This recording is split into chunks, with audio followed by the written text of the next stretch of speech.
여러분 반갑습니다. 오늘 같이 보실 말씀은 사무엘하 6장 1절에서 10절입니다.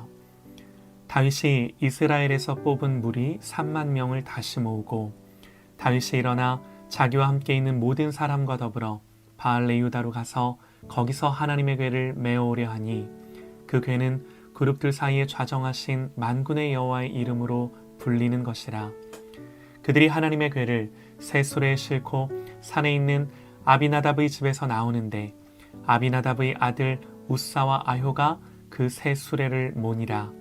그들이 산에 있는 아비나답의 집에서 하나님의 궤를 싣고 나올 때에 아효는 궤 앞에서 가고 다윗과 이스라엘 온 족속은 잣나무로 만든 여러 가지 악기와 수금과 비파와 소고와 양금과 재금으로 여호와 앞에서 연주하더라.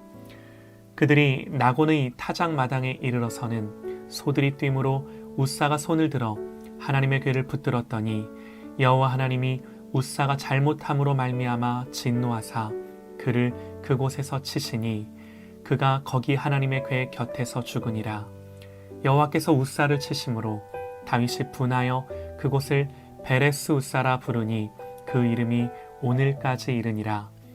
다윗이 그날에 여호와를 두려워하여 이르되 여호와의 궤가 어찌 내게로 오리요 하고 다윗이 여호와의 궤를 옮겨 다윗성 자기에게로 메어가기를 즐겨하지 아니하고 가드 사람 오베데돔의 집으로 메어 간지라. 아멘. 멈췄어도 다시 시작하는 믿음이라는 제목으로 우리 하나님의 말씀 같이 듣겠습니다. 성경을 읽다 보면 이따금씩 하나님 왜 이러실까 하는 내용을 만납니다. 하나님의 행동을 이해할 수 없기에 우리는 그런 본문을 만나면 어려움을 느끼죠. 오늘 말씀이 그런 경우예요. 오늘 본문을 보면요, 6절과 7절입니다. 그들이 나곤의 타작마당에 이르러서는 소들이 뛰므로 우사가 손을 들어 하나님의 궤를 붙들었더니 여호와 하나님이 우사가 잘못함으로 말미암아 진노하사 그를 그곳에서 치시니 그가 거기 하나님의 궤 곁에서 죽으니라. 우사라는 사람이 죽었습니다. 그 이유가 하나님의 궤를 소가 꾸는 수레에 싣고 오는데 소들이 가만히 갔으면 좋은데 갑자기 뛰기 시작한 거죠. 그래서 법궤가 땅에 떨어질까봐 우사가 그 법궤를 어떻게 해요? 붙들었어요. 그랬더니 우사가 어떻게 되었다고요? 여호와 하나님이 우사가 잘못함으로 말미암아 진노하사 그를 그곳에서 치시니 그가 거기 하나님의 궤 곁에서 죽으니라. 여러분, 우사가 뭘 잘못했나요? 이해가 되시나요? 왜 소를 똑바로 못 몰아? 왜 뛰게 해? 그런 건가요? 내용을 보면 우사가 그렇게 잘못한 것 같지 않아요. 오히려 좋은 마음으로 선한 의도에서 행동하는 것 같아요. 그런데 하나님이 진노하셨답니다. 하나님 왜 그러신 걸까요?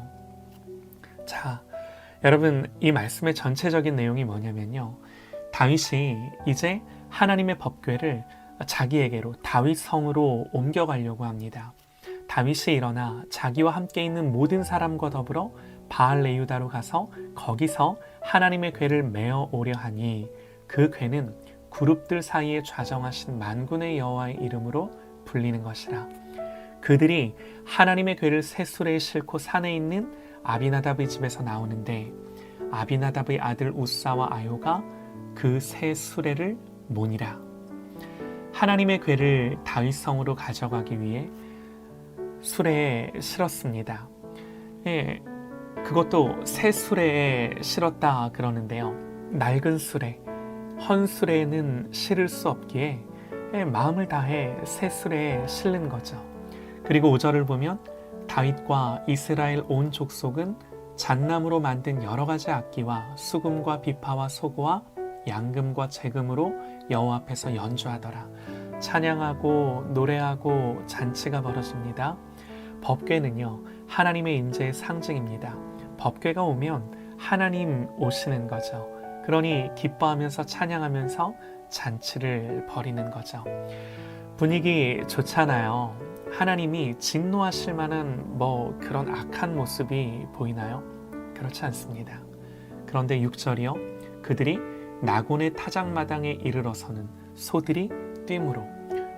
소가 그럴 수도 있는 거죠. 그래서 법궤가 소들이 뛰자 떨어질까봐 웃사가 법궤를 붙잡습니다. 여러분 잘한 거 아닌가요? 하나님의 임재와 영광을 상징하는 법궤가 떨어지면 안 되잖아요. 그런데 결과는요. 하나님이 진노하셔서 그 자리에서 웃사를 죽이십니다. 도무지 이해가 안 돼요. 그런데요. 이 사건 속에서 우리가 봐야 하는 것은 이게 전부가 아닙니다. 3절 말씀을 다시 한번 보면요. 그들이 하나님의 궤를 새 수레에 싣고 산에 있는 아비나답의 집에서 나오는데 우리가 주목해야 할 내용이 뭔가? 법궤를 수레에 실었다는 말입니다. 결론부터 말씀을 드리면요. 하나님의 법궤는요. 수레에 실을 수 있는 것이 아닙니다. 제사장들이 어깨에 매야 하는 거죠. 그런데 성경은 말합니다. 수레에 싣고 소를 몰았다고. 왜 그랬을까요? 웃사와 아요가 수레에 실으면 안 되는 것을 단순히 몰랐을까요? 우리가 성경을 통해 왜 그랬을까 그런 정황들을 좀 추론해 볼 수 있는데요. 법궤가 아비나답의 집에 얼마나 있었을까? 성경은 20년을 있었다 그럽니다. 꽤 오랜 세월이죠. 법궤를 옮길 때는요. 민수기 4장 15절에 보면 어떻게 이 법궤를 다루어야 하는지 자세히 기록이 되어 있는데 아론과 그의 아들들이 성소와 성소의 모든 기구 덮는 일을 마치거든 고핫 자손들이 와서 맬 것이니라. 그러나 성물은 만지지 말라. 그들이 죽으리라. 하나님 그렇게 말씀을 하세요. 하나님의 법궤는 반드시 레위인인 제사장이 어깨에 메고 운반하도록 되어 있습니다. 그것이 하나님의 말씀입니다. 그런데 헌수레든 새수레든 수레에다 하나님의 궤를 싣습니다. 왜 그랬을까요? 다시요. 법궤가 몇 년 동안 아비나답의 집에 있었다고요? 20년. 익숙해졌을 겁니다. 처음에는 두렵고 떨림으로 법궤를 대하며 하나님의 말씀대로 준행하며 예배했을 것입니다.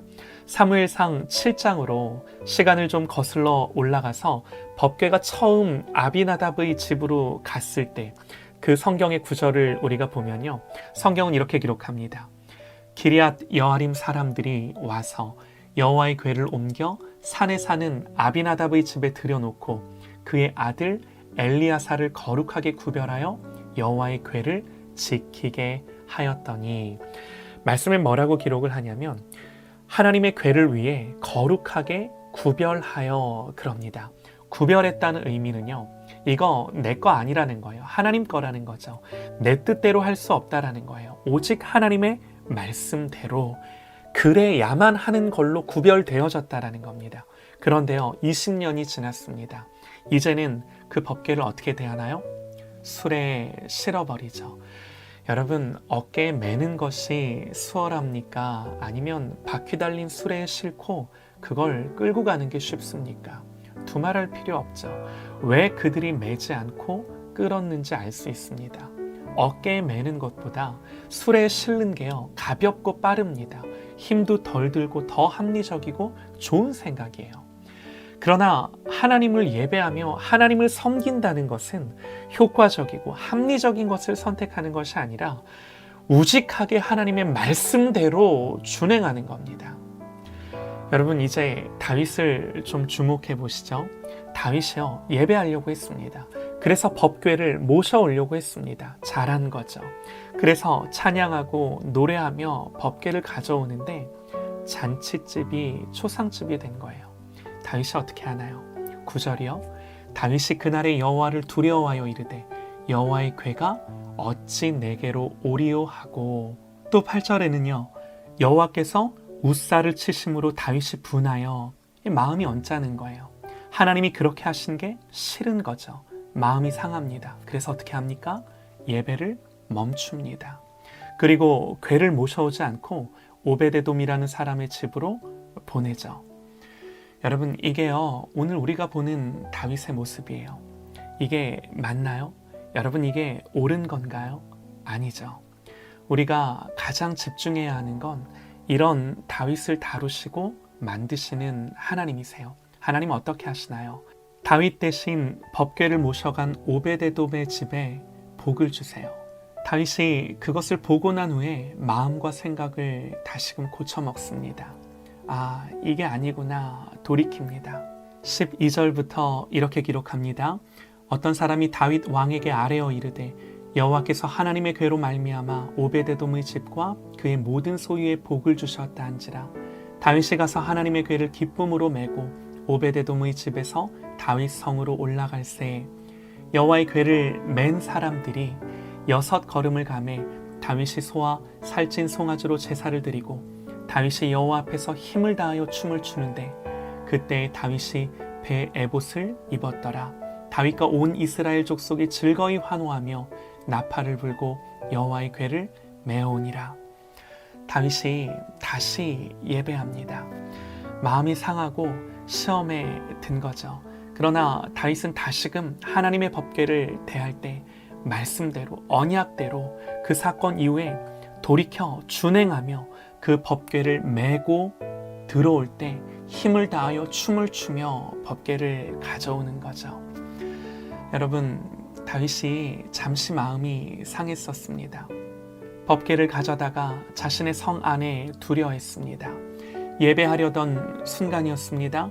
그런데 잔치집이 초상집이 되고 사람이 죽어나가는 걸 보면서 마음이 상해요. 그러면서 하나님의 임재인 법궤를 오히려 무서워하며 꺼려하는 거죠. 제사가 멈췄고요. 예배하기를 그만둡니다. 그런데 다시금 회개합니다. 돌이킵니다. 그리고 하나님의 말씀을 생각합니다. 그리고 그 말씀대로 준행하며 이전보다 더 큰 기쁨과 감격으로 하나님을 예배하는 거죠.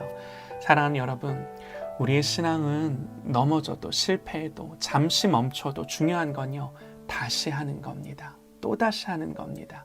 여러분, 이게 중요해요. 하나님은요, 그렇게 다시 하게끔 다윗을 훈련하시며 만드시며 준비시켜 가시는 거죠. 다윗은 여기서 한 번 더 깨닫습니다. 하나님의 말씀대로 준행하는 것이 얼마나 중요한지를 깨닫습니다. 사랑하는 여러분, 하나님 앞에서 잠시 멈춘 우리의 결단들이 있나요? 다시 시작하고 다시금 순종하는 저와 여러분 되어지기를 간절히 소망합니다.